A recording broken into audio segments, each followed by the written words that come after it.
Yeah.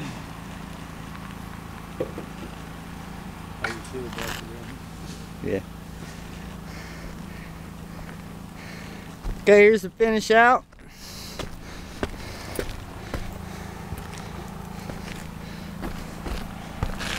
This is Atlas Pristine Desert color. You can see the cut valley. Nice straight cut. Again, there's metal and ice and water shield in this valley. It's a double angle valley with 2 different pitch cuts.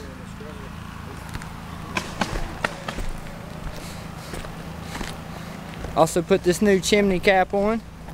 It's custom bent.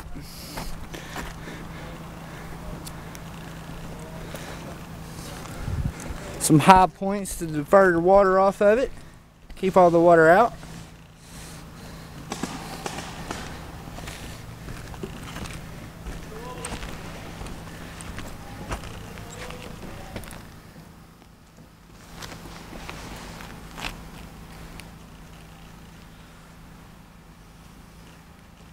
Once again, this is an Atlas Pristine Desert color lifetime shingle.